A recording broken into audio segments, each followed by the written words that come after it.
Welcome back, episode 6 with On Air with Bear. The Gold Coast Suns just get their first finals win in AFL history, so we dissect the game against Fremantle. We go over the mailbag with all the questions you guys sent in, and obviously look forward to this week in the biggest Q clash in the AFL history as the Suns look to take on the Brisbane Lions. Winner goes through to a prelim against Collingwood. Enjoy, guys. We've been loving doing this. Like, subscribe, send it to your nan. It's an awesome show. Enjoy the episode. All right, welcome back. Episode 6 of On Air with Bear, powered by Statmate, of course. Fresh off 3 goals won, 10 touches, 6 score involvements, and the first finals win in club's history. As always, I'm joined by the Bear of Burleigh Heads. Bailey, thanks for joining us, mate. No worries. Thanks for having me again. This one's going to be good. Mate, we weren't sure last week. We said, like, whether you lose, we might wrap it up. We might have you on next week. But either way, if you win, we 100% get you on. So we were ecstatic watching the game. What a win. How's the week been post-game? Yeah. I don't really know how to put it into words still. Like, it feels, it's pretty crazy. To see what it sort of means to the club. The vibes are definitely very high. But we're doing day on, day off this week, so it's Christmas. I'm very happy with that. I get to relax a bit before this weekend, but everyone's up and about. I could imagine. We'll touch on the game in a minute, but how was the flight home? We said either way, it's like if you lost, it might be like beers all the way, or either way, it's going to be a fun flight home. So how was it? It was pretty tough for me. Like, I had a corky, so trying to sleep on the plane was pretty grim. I'm not a massive fan of flying anywhere, so went a 5-hour flight to Perth. It was like 5 hours 40 on the way there, and then about 5 on the way back. So it was tough, but we got it done, and it was obviously a good flight. Everyone was pretty happy with the win, so it wasn't too bad. I can't imagine what that'd be like having to get on a flight like that. What do they say? It's the biggest flight in football, so the 5.5 hours. Yeah. Fuck, can you imagine playing for Freo or West Coast? You just wouldn't do it, would you? Nah, I was lucky that Moe were playing in the a final, so I just put that on YouTube live. I had the Wi-Fi on the plane, so I just watched that. And that was most of the flight pretty much. So, more the back end of the flight anyway. So, and it was good to see Moe get a win. Nice, good. So I'm not sure how much footy you watch, but let's just briefly touch over the other games. Who would you have tipped before the game, Collingwood or Adelaide? I would have backed Collingwood. Oh, you would have? Yeah. What did you think of that game? Yeah, it was a good game. Collingwood just know what they're doing when it comes to this time of year, I guess. I think the teams to beat are Collingwood and Geelong. Obviously Brizzy because they're the premierships last year, but I think Geelong are above everyone, but they're the two teams I reckon that are to beat. So you got those two. Obviously, as you mentioned, the Cats pretty much ran through Brisbane. They were awesome. Did you know the results of Giants Hawks before you played? And if anything, did that give you guys a bit of confidence? It's like, fuck, you've had Collingwood win on the road. You've had Hawthorn win on the road. This might be a third one? I guess. Freo, we hadn't beaten Freo all year, in the game that we played during the year. But I didn't see the final score.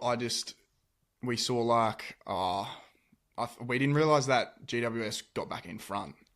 When after the game, we were checking all the scores and stuff, and checked the little I don't even know what they call it, but the scoreline thing, and we didn't realise that GWS came back, and then Hawks were obviously too good, but I guess it gave us a little bit of confidence that we can hopefully get another win on the road. But I think the underdogs thought, like, everyone obviously knew Freo were probably the favourites, but we just sort of went in as underdogs and took that mentality, and that sort of got the job done for us, really.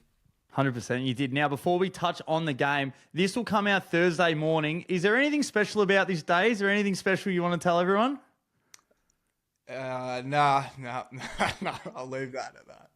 I don't like celebrating myself, so we'll leave that at that. It's the Bears' 21st birthday. Happy birthday, mate. Thank you. What do you have planned? Do you have a dinner? Do you have a party post-season? What do you have planned? Everyone, we've had a million messages being like, it's Bailey's birthday. It's Bailey's birthday. Make sure you ask him about it. Happy 21st. Can't believe how young you are. I've got 10 years on you. Yeah, I think everyone says that. Everyone's like, oh, they can't believe how young I am. But I like to say I'm 23, 24. But no, I've got nothing planned. I'm going for dinner with Caleb Graham and Connor Butterick. They're taking me out for dinner, which is good. Other than that, nothing. I bought myself some socks and jocks and some t-shirts today, and that's it. Smart. Yeah, so you sound like a way more responsible 21-year-old than I was. So let's go into the games at the start. Pre-game, I guess, how is everyone feeling? I just want to touch on it. Again, it's not a normal game. It's a finals game, mate. And everyone's been so intrigued, to get a look inside the four walls. So just run with me here. But I guess, how was it before the game? Super nervous? Were you confident? And was there any last big addresses from Dimmer or Noah that really stand out? Nah, to be honest, Noah and Dimmer didn't say anything above and beyond. They just sort of reminded that we've got a lot of confidence and belief that we've done it.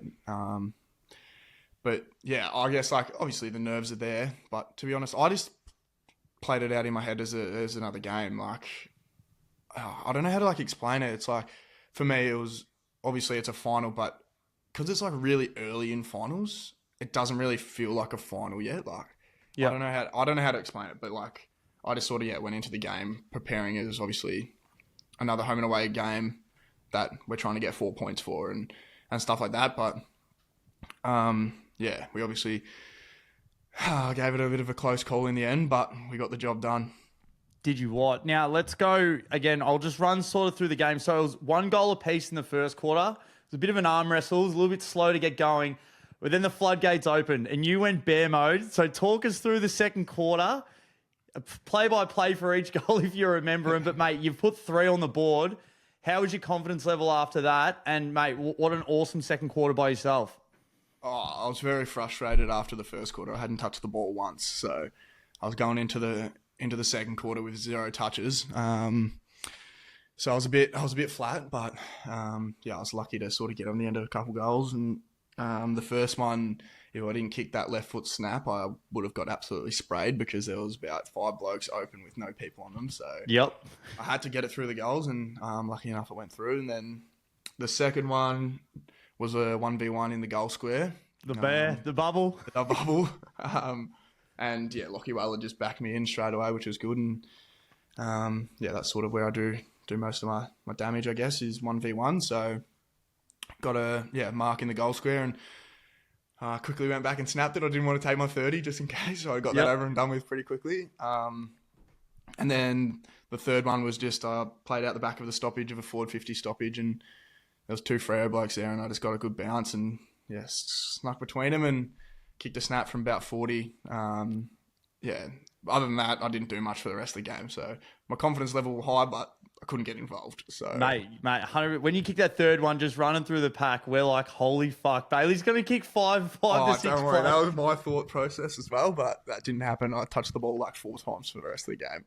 But how good is it? I guess the confidence for you knowing that that actually is a play in the book. It's hey, if they see you one-on-one, your eyes must just light up, and the confidence level from you and your side to just be fuck, I can actually have a real big impact on some big moments here.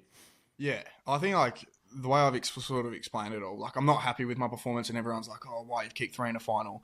I'm I'm not a key forward. I don't have 3 goals and 5 touches. That's not what I want to be, but... And all this dusty chat needs to get fucked, really. Yeah,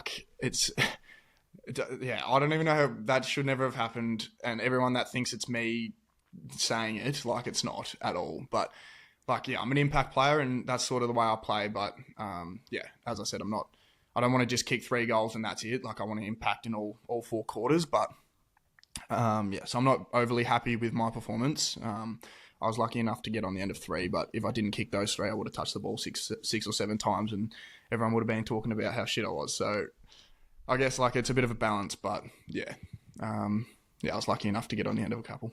Yeah, that's really good perspective though. It's it's amazing how much goals can really ramp up the stat sheet and make you look a lot better. I mean, some days you get the run of the green, the other days you don't. Tell us, I guess you're up by 25 points at halftime. What was the message at halftime? And I guess how were you guys feeling, yourself, how were you feeling internally? Were you fuck, we're actually we're a fucking real chance to run over the top of them here? How are you feeling?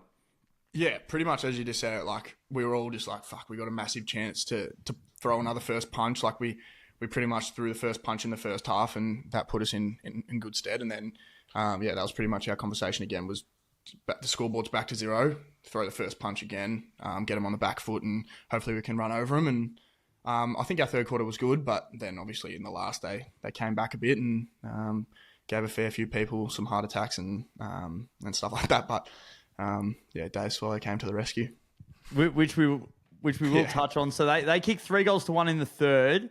But the last quarter, so I want to touch on it. So Dave comes on and gives you a half volley, one of the all-time half volleys, 3-on-1. It goes at the other end. What are you thinking in that moment? I was pretty frustrated. I'd finally got some split. That Chapman was playing on me, and he wouldn't leave my side that whole last quarter. I'd finally got a little bit of split and got a lead up to the leg of Dave, and he put it at my feet, and I was like, far out. But and then it went up the other end, and I'm pretty sure they either kicked a goal or scored from it. So I was pretty frustrated, but it was a frustrating game for me individually, and a lot of the other boys. We on the perimeter we were setting up the ground, and obviously that allows us to play and everyone else to play. So I did my role, and I'm happy about that. But I would have liked to impact a bit more. I want to know. So we had a chat to Will Schofield the other week, and when they were not confident in the 2015 grand final, the Hawks ran over the top. And then in the 2018 grand final, they came out and just wanted the mindset of no matter where we are on the ground or what time of the game, we're super confident and we're going to win the game. We're going to win the game. And they just kept chirping the whole game, even when they were down by 5 goals against the Pies in the 2018 grand final. Pat Voss kicks one, Tracy kicks one, Luke Jackson takes the big mark and goal to put them in front. There's about 3 minutes to go. What's actually going through your head at that moment? I think it was just kind of not like embarrassment, but it was just like far out. We've been up this whole game. Like, how have we let this happen? I think that's everyone's first thoughts is like, fuck, how have we let this happen? But like obviously there's a bit of anxiety and you get a bit tight, and we play pretty straight when things go like that, and that's probably the opposite of what you're supposed to do. You're supposed to sort of keep playing the way you want to. But in like the last 3 minutes, I ended up on the wing. I've never played wing in my life. I had no idea. I was just mirroring what Braden Fiorini was doing. I was just watching him. Like I had no idea what I was doing. And and then Big Mac took that mark and kicked that goal. And as soon as he marked it, I knew that he was going to kick it. So we just needed to get a centre bounce clearance to try and score. And then obviously the special man Dave. He couldn't write that script, so yeah. Did you say anything to Mac? I saw you were the first one there. You gave him a high five. Were you just like what an awesome play? Like the fact that he got to go forward, took Tracy in the deep end, and he just sort of got caught on the goal line. He turned around, the ball just hit him up on the chest. But yeah, you were the first to high five. And did you say anything, or were you just like, mate, just fucking kick it? Nah, like it all started with Bodie Yuland. Bob, we've all the main message was for the backs was to spoil really big out of bubble. And turn them around so that we can get our game up and going. And all night the backs were great. And then Bob just decided to mark that one, and then he just launched it inside 50. And as soon as Mac, I'm personally, I don't like when people go, take your 30, like kick the goal. I'm like, no shit, that's my job. Like I've marked the ball, I've got to kick the goal. Yeah. So I just, as soon as Mac marked it, I just gave him a high five. I knew that he was going to do what he did, and Mac's that kind of bloke. So. And then, it went back to the centre bounce, and Dave got a hold in the man about, 30 seconds or a minute later, and kicked the point. It was, either way, it was probably better being a point than a goal, because then it was further away from their goals. But, it would have been a pretty special, it was obviously a very special story, but it would have been better if he had kicked it. Did you think he was going to make the distance, as soon as he got it? No, I was a bit worried about it. I was calling for it on the fat side, 1v1, so I was like, kick it. And then he backed himself in, and it got touched, and it still made the distance. So I imagine if it didn't get touched, it would have got there. So it's pretty funny. I went back exactly what you said last week, which is actually crazy. You said it. You're like, he's the luckiest bloke in the world. He's got a hole-in-one in golf. He's won the grand jackpot on the pokies. If Dave hasn't done it, there's something wrong. And it's pretty crazy that when he had it, we were there watching. We're like, he's 100% going to fucking kick this goal, isn't he? So I told you. What a fucking moment. I absolutely told you. Like I told you, that Dave is the luckiest man ever, and he deserved it, and then he got it. And then talk to us about the post game. I guess the siren goes, you guys just go absolutely berserk. Watching it back, The Freo crowd was so fucking loud. And how was that post-game to almost silence them? And then it's just, I guess, your Gold Coast fans there. What were the celebrations like? Yeah. Oh, mate, playing in front of that, like, the way I'm thinking about it is like playing against Collingwood or Hawks or something at the MCG. We played in front of 60,000 or 57,000.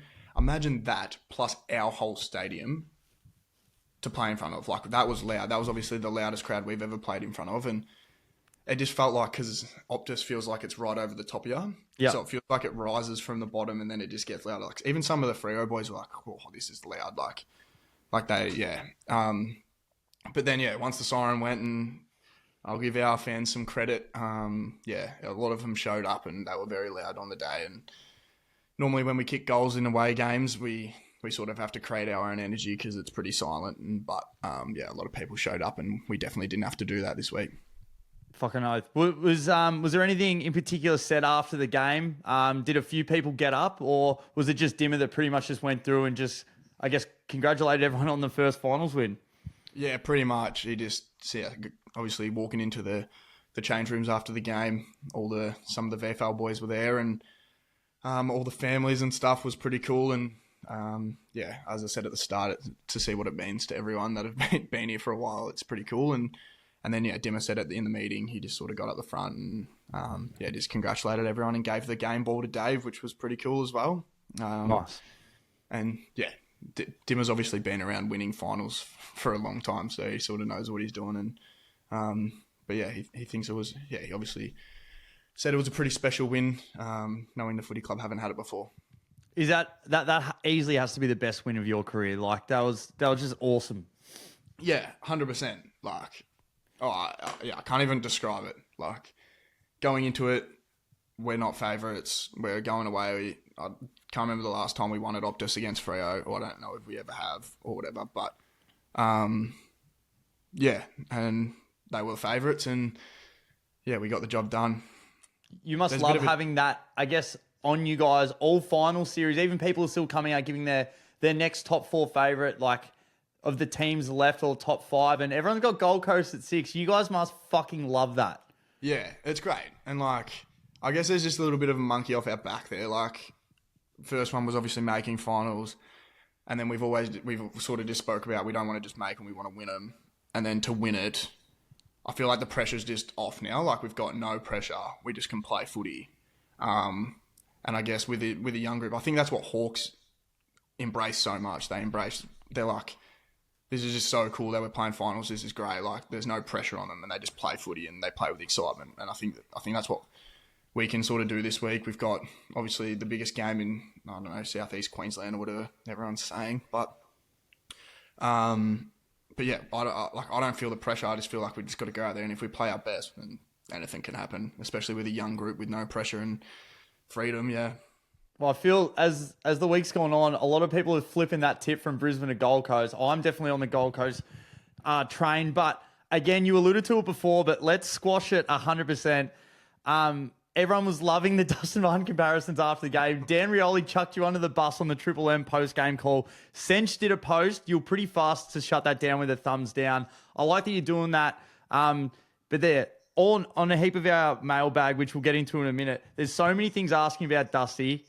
You alluded to it before. How much does it piss you off? It's just like you Bailey Humphrey, not Dustin Martin. Yeah, like, I think everyone just thinks I'm making this up. Like, I'm the one. So for anyone listening that thinks it's me, like, I do not think I'm Dustin Martin. So don't compare me to him. Yep, it's great that you think that. Whatever. I've got tattoos. Cool, sick. But I'm far from that. Like, I'm not even close. Like, not half the player he is. So just to put that out there, it's not true, and it's not me saying it. So yeah, don't hate on me because I'm not the one that's doing it. Unfortunately for you, it's going to keep happening. Like, it's just every media outlet, every time you say something, they just keep doing it. So we'll make sure on here that we don't compare you to him, just so you've got one supporter in your base. But let's get into the mailbag. So we put it out. We got some questions here, mate. This one says, Bubbles, how long has it taken you to grow that thing on your upper lip? 20 years. It's a nice looking stash. It's pretty blonde. Yeah. Might have to get some eyebrow tint and tint it up, I reckon. If you do that this week, if you can put a rinse through that, Yeah. you're like Mexican Bailey. One here. How much steel does Matt Real throw around in the gym? Is he a strong lad? Yeah, he's strong, but I don't really know. He's not the strongest, but he's up there. He's pretty strong. Who is the strongest? Bench wise is Yeah. Caleb Graham. He throws around a fair bit of weight on the bench. I'm up there with the squat. What are you squatting? Oh, they do 2 times your body weight. So, and that's where they cap you. I can do more than that, but Is that box squats or full depth? nah, fuck, full depth. No way. Box It's just squat? box squat. Yeah. But yeah, so I weigh like 95. So, yeah, whatever that is, 190, whatever. You set, what's that? Sets of 2 or 3? How many reps? 3. Yeah, nice. And then, yeah, the only exercise that I'm really, really bad at is chin-ups. Come on, mate. How many can you do? No, it's just normally 3, but we do weights and like everyone else does heaps. I can't. That's the one exercise I cannot master. Like I cannot get good at. I don't know why, but it's just not me. Oh, we'll have to get you back in doing the pull-ups. We got another one here. Your idol growing up, again, this has on it. You play like Dusty, so was it him? But who was your idol growing up and who did you go for anyone that doesn't know? I got 2. There's a couple.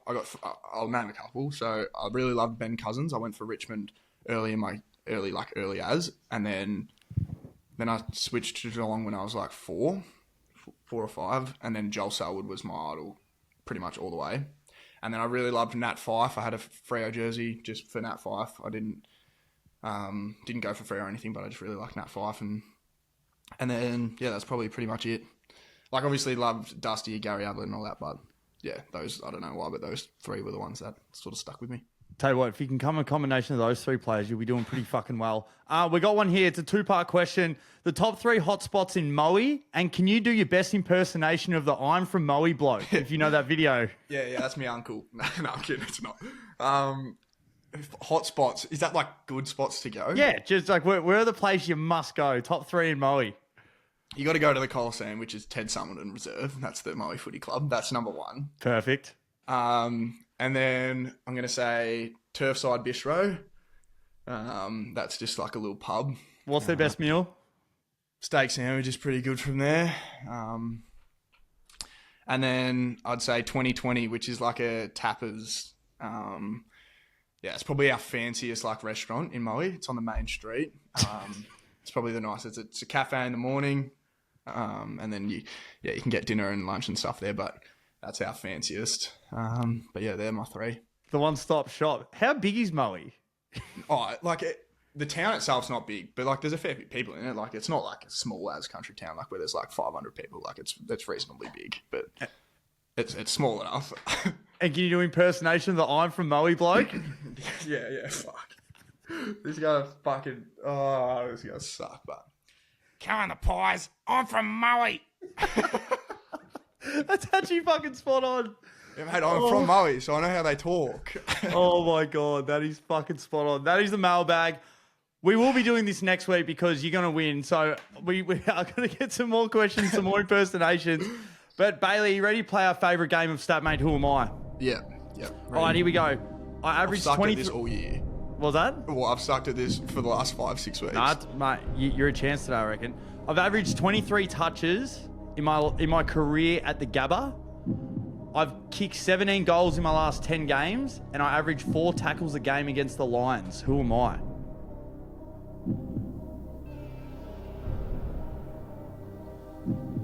17 goals in my last 10 games.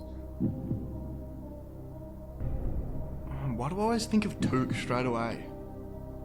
It's not Took, obviously, by your reaction. Final answer?